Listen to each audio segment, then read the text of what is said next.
The theory is beautiful and everything, but the most important part is the execution.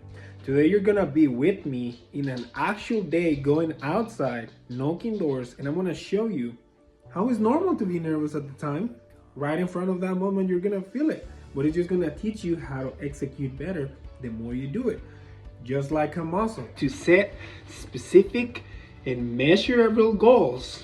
Today, we're gonna come back until we close one deal or until we get 3 really good looking prospects or until it gets dark outside. All of those hard no's that we're gonna get, because sadly that's the truth, there's gonna be a bunch of them, they have to serve as fuel for you to make sure the next one might be a maybe, but once you get the nice little, you know when it's coming, you know when it's gonna happen, you know when you're gonna actually get it done, that just makes it way more satisfying. And you're gonna know what I mean when you get your first 10 no's.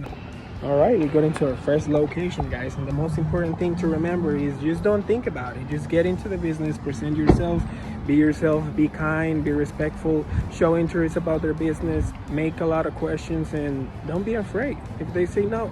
You're still in the same spot, you're still the same person, but a little better now this time because you already conquered your first stop.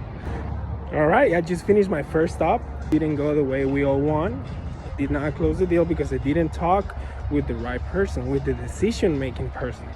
With that being said, something super important while you're trying to go out there and prospecting, because we already did our job, we know there is value that we can add here. You have to understand the person in the front desk or whoever you're talking, but it's not the decision-making person.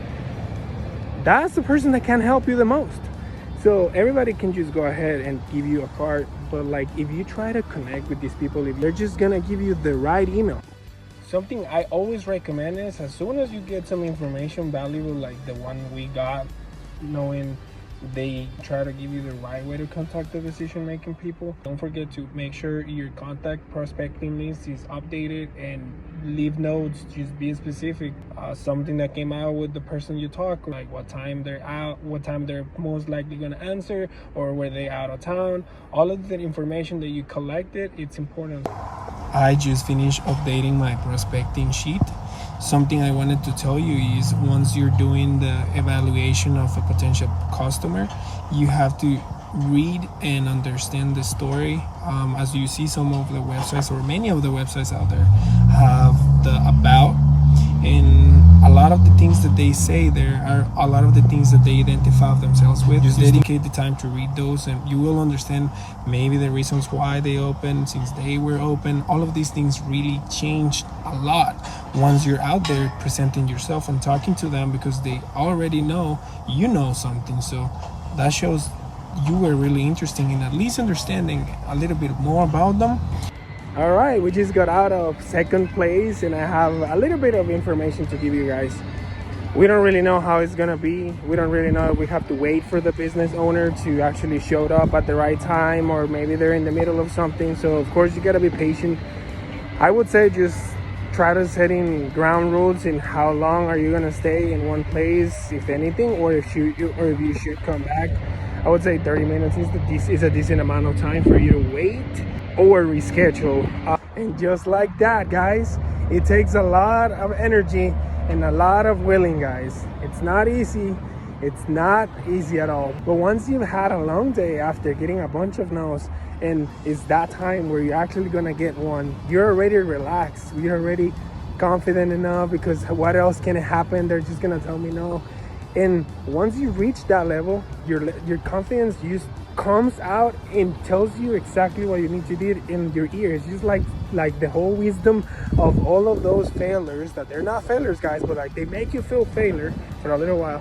They paid off and they come across and give you a big time yes, guys. Let's go. All right, I don't really know who's gonna be all the way here in the very end of my video. This is probably the most challenging video I've made so far since I recorded it as I was going through, and let me tell you, it definitely was hard, but at the same time it was kind of helpful because it made me feel less stressed out.